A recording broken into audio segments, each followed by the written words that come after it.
Good morning विद्यार्थी मित्रों। धोरण 8 सामाजिक विज्ञान पाठ 7 आबोहवाकीय फेरफार भाग 1। वातावरण एटले शुं? आबोहवा होय आबोहवाकीय एटले वातावरण शब्द होय एटमोस्फियर। What is atmosphere? पृथ्वीनी सपाटी पर चारे बाजू वींटळायेला हवाना आवरणने वातावरण कहेवाय छे। वातावरण मानवी प्रवृत्तिओने लीधे मानवी पोतानो स्वविकास माटे घणी बधी प्रवृत्तिओ करतो होय छे अने वातावरणने नुकसान करे एटले के प्रदूषित करी रह्यो छे।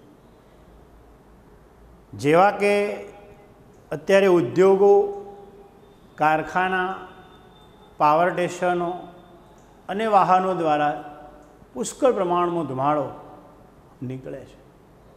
उद्योगों की चिमनीओं में, कारखाना में, पावर स्टेशनों अने वाहनों ना साइलेशन में धुमाड़ो निकले छे अने वातावरण प्रदूषित करे छे। जेना कारणे मित्रों वातावरण में घणा बधा फेरफारो जोवा मळे छे। पहलू ज आपणे जोईए आबोहवाकीय फेरफार एटले शुं? वैश्विक तापमान वधवाथी पवननी दिशा अने भेज वगैरे में जे फेरफार थाय छे ए फेरफारने आबोहवाना फेरफार कहेवाय छे। त्रण वस्तु याद राखवानी आबोहवा में। एक तो वैश्विक तापमान मीन्स टेम्परेचर, वैश्विक एटले विश्व, पवननी दिशा अने भेज आवरण जे फेरफार थाय छे ए फेरफारोने आबोहवाकीय फेरफारो कहेवाय छे। फरी समजावशो। त्रण वस्तु याद राखवाना। आबोहवाकीय फेरफार एटले शुं? तो एक तो वैश्विक तापमान वधवाथी पवननी दिशा अने भेज वधवाथी वगैरे में जे फेरफार थाय छे एवा फेरफार ने आबोहवाकीय अथवा आबोहवाना फेरफार कहेवामां आवे छे। पहले तो आपने समझण होवी जोईए। त्रण वस्तु याद राखवानी, एकदम सहेली व्याख्या छे। वैश्विक तापमान, पवननी दिशा अने त्रीजा नंबर में छे भेज वगैरे में जे फेरफार थाय छे एवा फेरफारोने आबोहवाकीय फेरफारो कहे छे।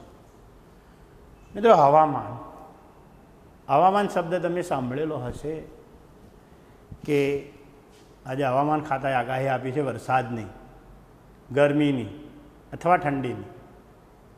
तो पेलो हवामान एटले शुं आपणे जोईए। कोईपण प्रदेशना तापमान, भेज अने वरसाद। तापमान मीन्स टेम्परेचर, भेज अने वरसाद जे रेन कहीए छीए। टूंका गाळानी सरेराश स्थिति, सरेराश मीन्स एवरेज ने हवामान कहेवामां आवे छे। हमणां ज हवामान विभागे 4 ऑगस्ट थी 8 ऑगस्ट सुधी गुजरात में भारे वरसादनी आगाही आपी छे। आवुं हवामान खातुं आपने आगाही आपे छे। टूंकमां कहीए तो कोईपण प्रदेश होय या तो कोईपण राज्य होय एनी त्रण वस्तु याद राखवानी। तापमान, भेज अने वरसाद।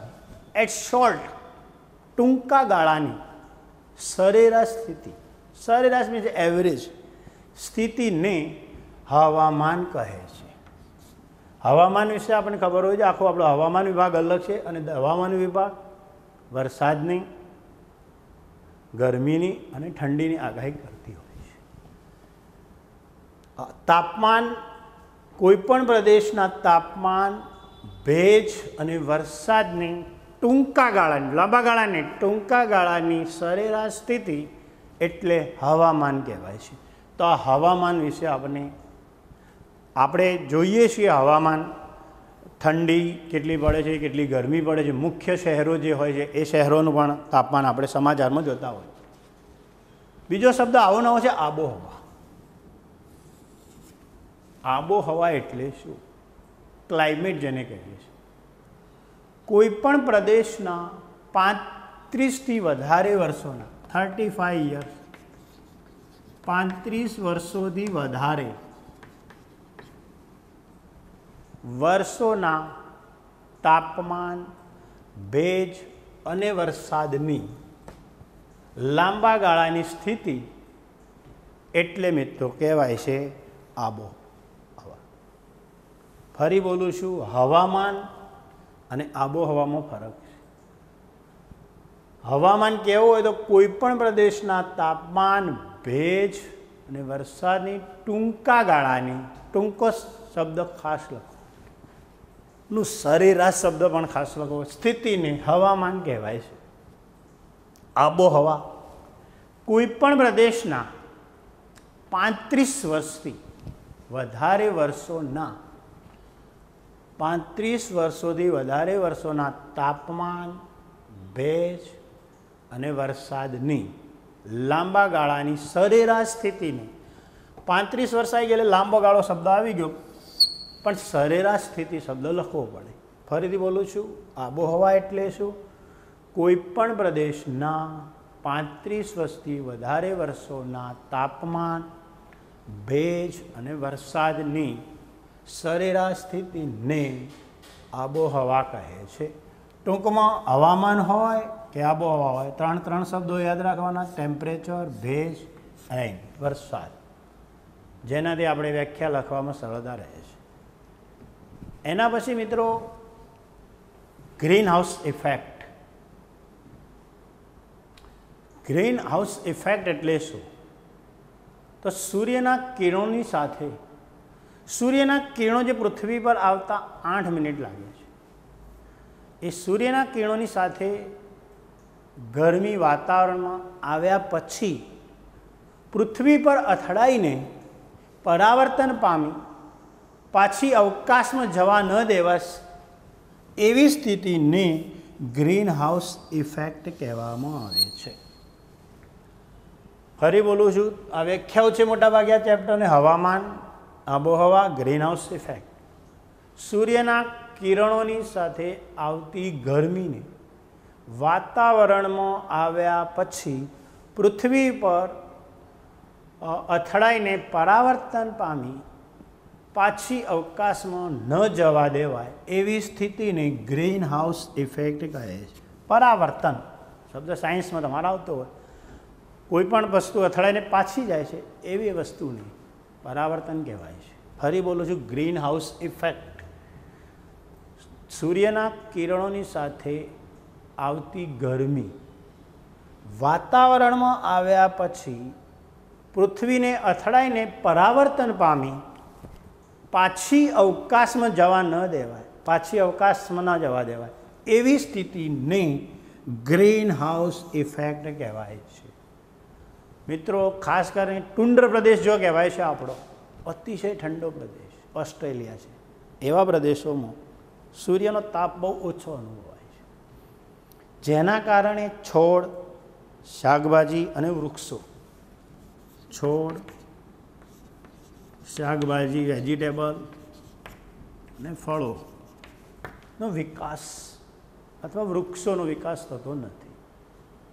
મેં કીધું કે ટુંડ્ર પ્રદેશ જે છે ઓસ્ટ્રેલિયા છે, એ ખાસ કરીને ટુંડ્ર પ્રદેશમાં આવેલો દેશ છે. તો સૂર્યનો તાપ બહુ ઓછો હોય છે, અને સૂર્યનો તાપ ઓછો એના કારણે છોડ છે, શાકભાજી છે અને ફળોના ઝાડ છે, વૃક્ષો છે, એમનો વિકાસ થતો નથી. એટલે કે એને પર્યાપ્ત માત્રામાં ગરમી મળતી નથી.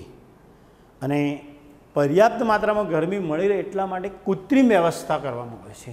કૃત્રિમ વ્યવસ્થા એટલે કે એનું જે છોડ વાવેલા છે એની જે છત હોય કાચની અથવા કાપડની બનાવવામાં આવે છે, અને એમાં ગરમી જળવાઈ રહે છે. આને આપણે પણ ગ્રીન હાઉસ ઇફેક્ટ કહીએ છીએ. ફરી બોલું છું, ગ્રીન હાઉસ ઇફેક્ટ. સૂર્યની કિરણો સાથે આવતી ગરમી વાતાવરણમાં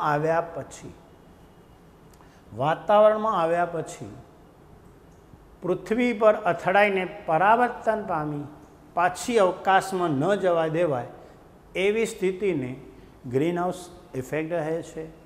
જો બહુ ઠંડા પ્રદેશોમાં તાપ ઓછો અનુભવાય છે, ત્યાં શાકભાજી, છોડ અને વૃક્ષોનો વિકાસ ઓછો થાય, પર્યાપ્ત માત્રામાં ગરમી મળી રહે એટલા માટે કૃત્રિમ વ્યવસ્થા ગોઠવવામાં આવે.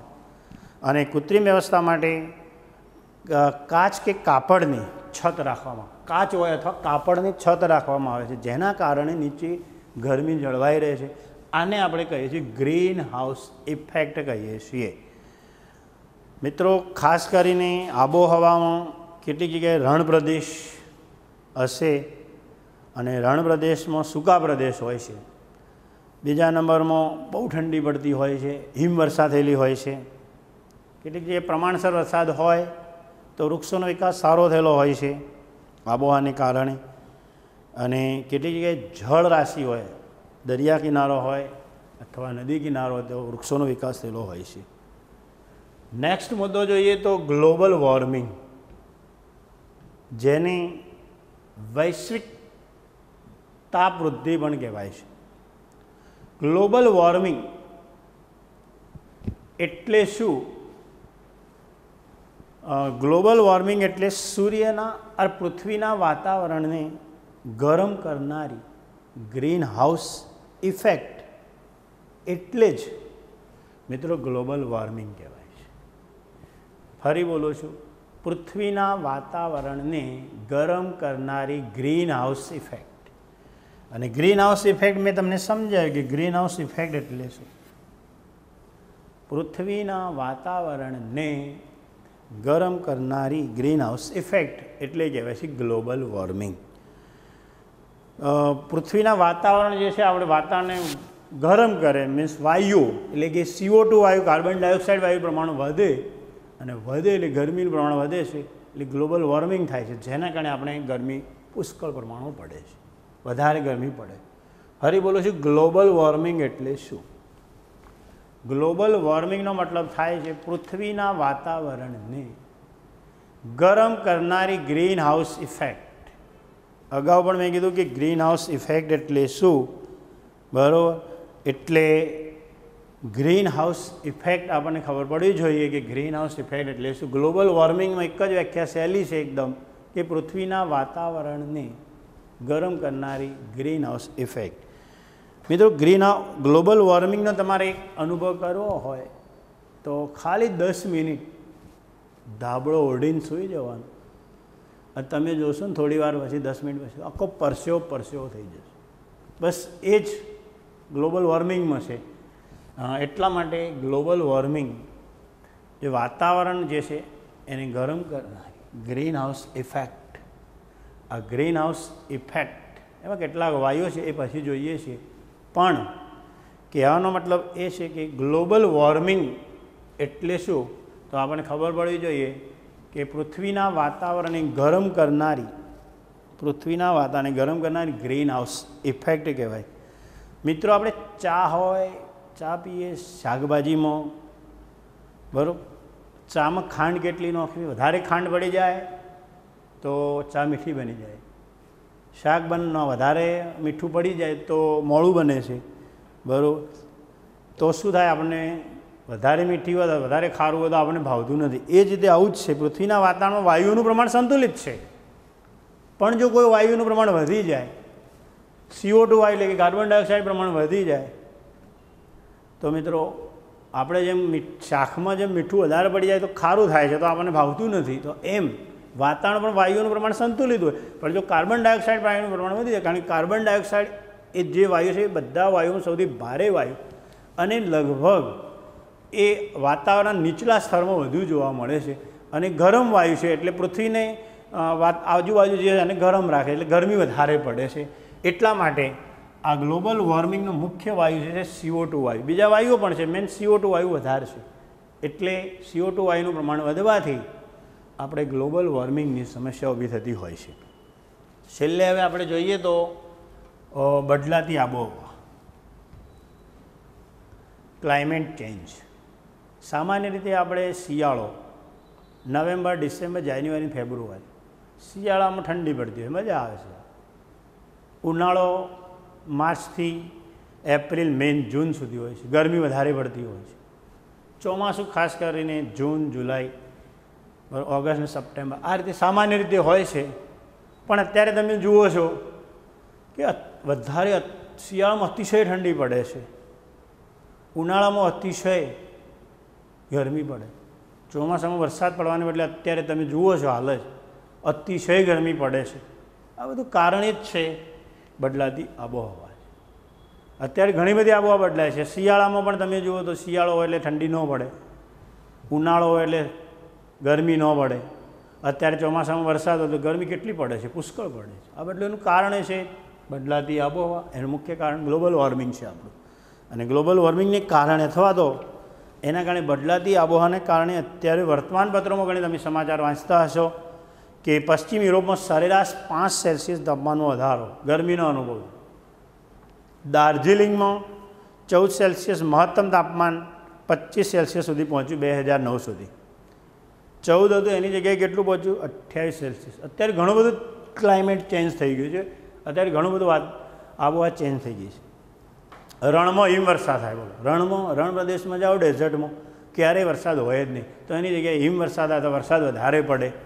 બરાબર, આવું બધું થતું હોય છે. જો જગ્યાએ વરસાદ વધારે પડતો તે વરસાદ ઓછો પડે, જો બિલકુલ ના પડતો તે વધારે પડે, જે જગ્યાએ ઠંડી ન પડતી હોય બિલકુલ તો વધારે ઠંડી પડે, ગરમી જો ન પડતી હોય તો વધારે ગરમી પડે. આ બધું કેટલું બધું અત્યારે આબોહવા ચેન્જ થઈ ગઈ છે. એનું કારણ એ ગ્લોબલ વોર્મિંગ છે. મુંબઈમાં એક જ દિવસમાં 912 મીમી વરસાદ 2005માં પડ્યો.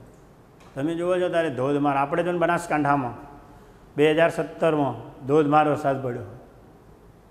ઓસ્ટ્રેલિયામાં ગરમીનો પારો ઊંચો ચડતો. મેં કીધું અગાઉ પણ ઓસ્ટ્રેલિયા છે એ ટુંડ્ર પ્રદેશમાં પણ એનો ગરમીનો પારો ઊંચો ચડે. એનું કારણ એક જ છે, બદલાતી આબોહવા. સુંદરવન આજે ડૂબી રહ્યું છે, દરિયાની સપાટી વધી રહી છે, એના કારણે ડૂબી રહ્યું છે. નેપાળમાં ખોમ્બુ નામની હિમ નદીમાં 5 કિમીનો ઘટાડો થયો. એન્ટાર્કટિકા 35 દિવસમાં 3200 ચોરસ બરફની છાજલી પીગળી રહી છે. એન્ટાર્કટિકા ભૂમિખંડ એટલે ટુંડ્ર પ્રદેશ, અને ટુંડ્ર પ્રદેશમાં 3250 ચોરસ કિમીની બરફની છાજલી પીગળી ગરમીને કારણે. નદીઓમાં પાણીના સ્ત્રોત ઘટી રહ્યા છે, વરસાદનું પ્રમાણ ઘટી રહ્યું છે, જેના કારણે મિત્રો નદીઓના સ્ત્રોત ઘટી રહ્યા છે. હવે પૃથ્વી ગરમ કેમ થાય છે? મેં અગાઉ પણ કીધું હતું કે ગ્રીન હાઉસ ઇફેક્ટમાં સક્રિય ભાગ ભજવતા વાયુઓ. એક તો વાયુ મેં તમને કીધું CO2, બીજા નંબરનો નાઇટ્રસ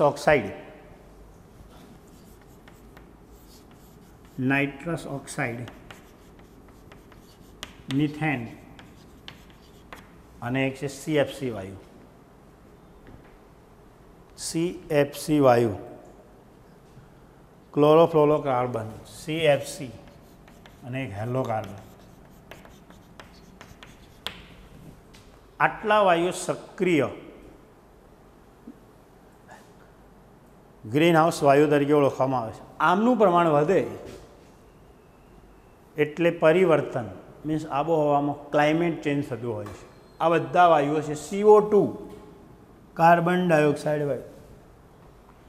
કાર્બન ડાયોક્સાઇડનું બીજું નામ છે અંગાર વાયુ પણ કહેવાય છે. નાઇટ્રસ ઓક્સાઇડ, CO2નું વાયુ અત્યારે તમે જુઓ તો 64% પ્રમાણ છે. બીજા નંબરમાં મિથેન, CO2 મિથેન 10% છે.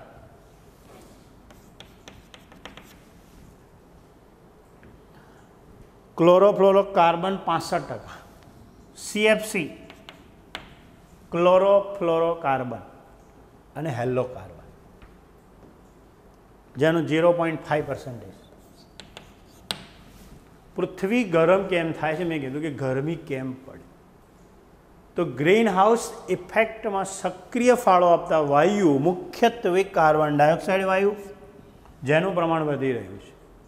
આ દરેક સજીવ ઉશ્વાસમાં કાર્બન ડાયોક્સાઇડ ઘટે છે, સાથે સાથે જે પ્રદૂષિત હવાને કારણે પણ કાર્બન ડાયોક્સાઇડનું પ્રમાણ વધી રહ્યું છે 64%. નાઇટ્રસ ઓક્સાઇડ, મિત્રો નાઇટ્રસ ઓક્સાઇડનું પ્રમાણ પણ વધી રહ્યું છે. એના પછી મિથેન વાયુ પણ 10%, CFC ક્લોરોફ્લોરોકાર્બન જેનું 65% છે અને હેલોકાર્બન 0.5%, આ બધા વાયુનું પ્રમાણ વધે છે, જેના કારણે પૃથ્વી ગરમ થાય છે. 100 વર્ષમાં 1 સેન્ચુરીમાં તાપમાનમાં 0.6 સેલ્સિયસ જેટલો તાપમાનમાં વધારો થયો છે. 100 વર્ષમાં 0.6 સેલ્સિયસ જેટલો તાપમાનમાં સરેરાશ વધારો થયો છે. વિશ્વનો દરેક માનવી 4 મેટ્રિક ટન CO2 વાયુ છોડે છે. એમાં દરેક આવી ગયું, પછી એવરેજ બધું જ, સાધનો બધું જ. વિશ્વનો દરેક માનવી 4.5 મેટ્રિક ટન CO2 વાયુ છોડે. પૃથ્વી ગરમ થવાનું કારણ જ મેં તમને કીધું કે એમાં જે ગ્રીન હાઉસ ઇફેક્ટમાં સક્રિય રીતે રહેતા વાયુઓ જેવા કે carbon dioxide, nitrous oxide, methane, chlorofluorocarbon અને હેલોકાર્બન, આ વાયુઓને ગ્રીન હાઉસના વાયુ તરીકે ઓળખાય. એમનું વાયુનું પ્રમાણ વધવાથી આબોહવાનું જે ક્લાઇમેટ જે છે ચેન્જ થયું છે. આજે રણમાં હિમવર્ષા થાય છે, જો વરસાદ નથી પડતો તો વધારે વરસાદ પડે છે, જો વધારે વરસાદ પડે છે તો ઓછો વરસાદ પડે. એનું કારણ આ ગ્રીન હાઉસ ઇફેક્ટ એટલે કે આપણું જે છે ગ્લોબલ વોર્મિંગ, એ ગ્લોબલ વોર્મિંગમાં અથવા ગ્રીન હાઉસ ઇફેક્ટના સક્રિય વાયુ ભાગ ભજવે છે. 100 વર્ષમાં મેં અગાઉ પણ કીધું કે 100 વર્ષમાં લગભગ 0.6 સેલ્સિયસ જેટલા તાપમાનમાં વધારો થયો છે. એના પછી જોઈએ તો કાર્બન ડાયોક્સાઇડ વાયુ 100 વર્ષ પહેલાં 275 ppm પાર્ટ પર મિલિયન, 10 લાખનો એક ભાગ. પાર્ટ પર મિલિયન, 10 લાખનો એક ભાગ, 10 લાખનો એક ભાગ. એટલે કે 0.28% હોય, 0.28% હોય તો 280 ppm કહેવાય. 280 ppm કહેવાય.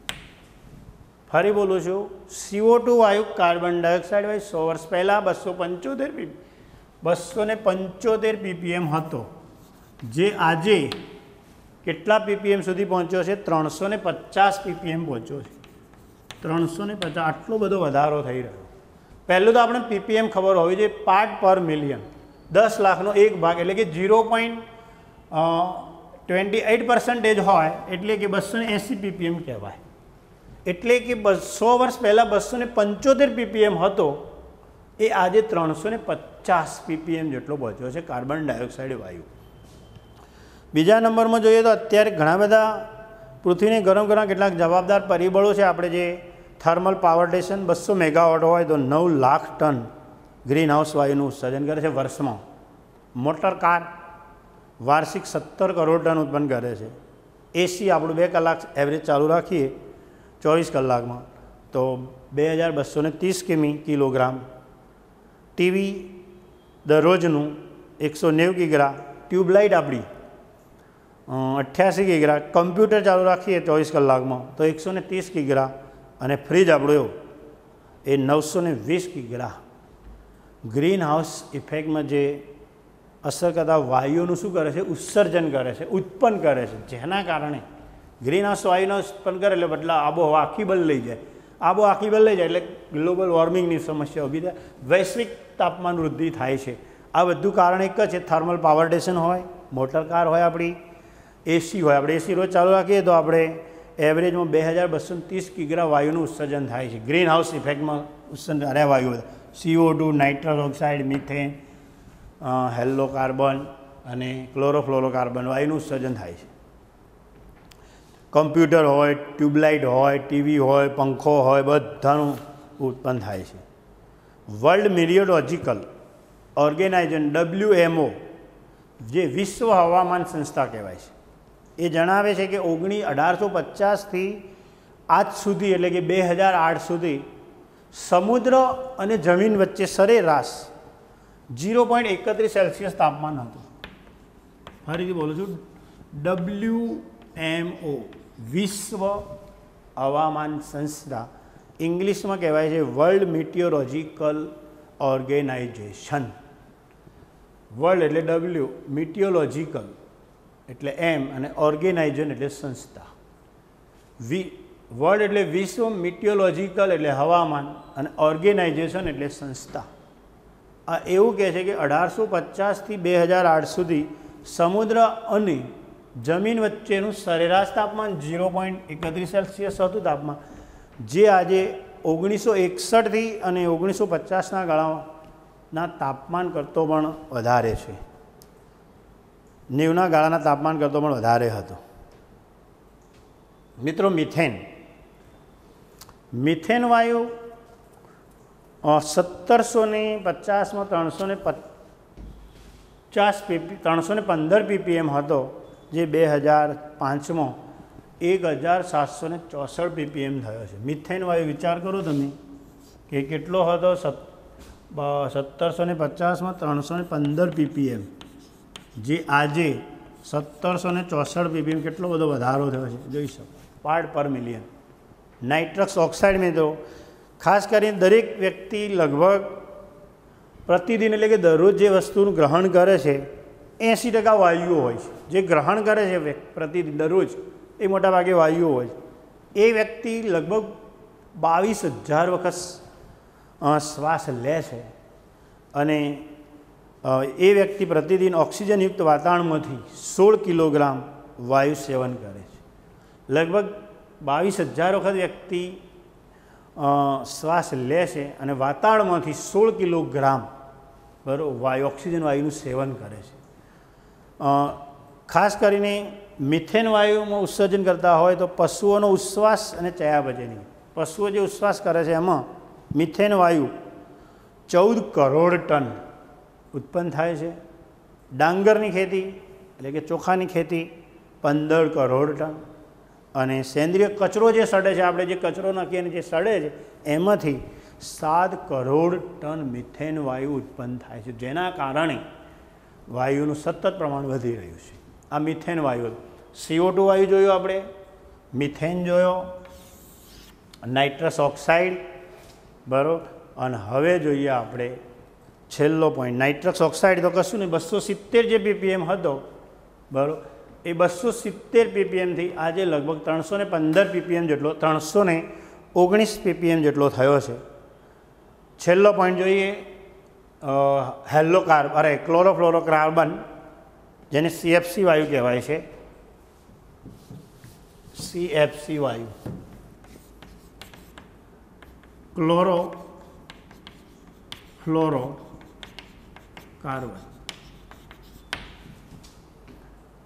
ફોમ એટલે કે ફીણ, પ્લાસ્ટિક, ફ્રીજ, AC સર્કિટ સર્જન જે થાય છે, એરોસેલ સ્પ્રેના ઉપયોગ અથવા એના વપરાશ કરવાથી મિત્રો આ ક્લોરોફ્લોરોકાર્બન ઉત્પન્ન થાય છે. ફરી બોલું છું, CFC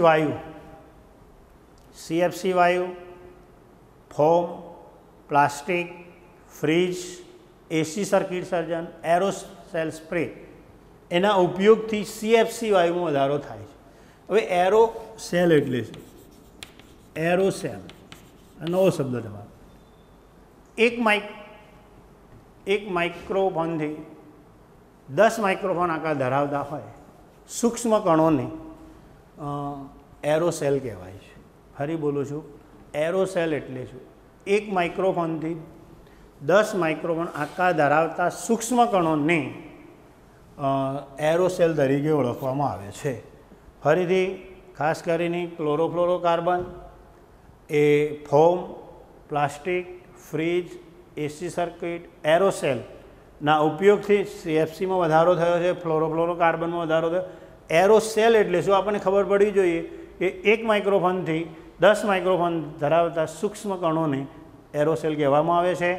23 જાન્યુઆરી 1995ના UN સંયુક્ત ઠરાવથી મિત્રો 16 સપ્ટેમ્બર ઓઝોન દિન તરીકે ઉજવવામાં આવે છે. એના પછી 2007નું વર્ષ 1980 પછી સૌથી વધારે ગરમ હતું 2007નું વર્ષ. ફરીથી એક નજર મારી દઈએ, ખોલો. કાર્બન ડાયોક્સાઇડ વાયુ, નાઇટ્રસ ઓક્સાઇડ, મિથેન, ક્લોરોફ્લોરોકાર્બન અને હેલોકાર્બનને કારણે મિત્રો સક્રિય બાષ્પીભવનના કારણે ફેરફાર થવાને કારણે બદલાતી આબોહવાને કારણે મિત્રો ગ્લોબલ વોર્મિંગ જેવી સમસ્યા ઊભી થઈ છે. આ બધાને આપણે બચાવવું પડશે. ગ્લોબલ વોર્મિંગની અસરો શું છે એ એના પછી જોઈશું. આટલા સુધી આપણે રાખીએ છીએ. Thank you.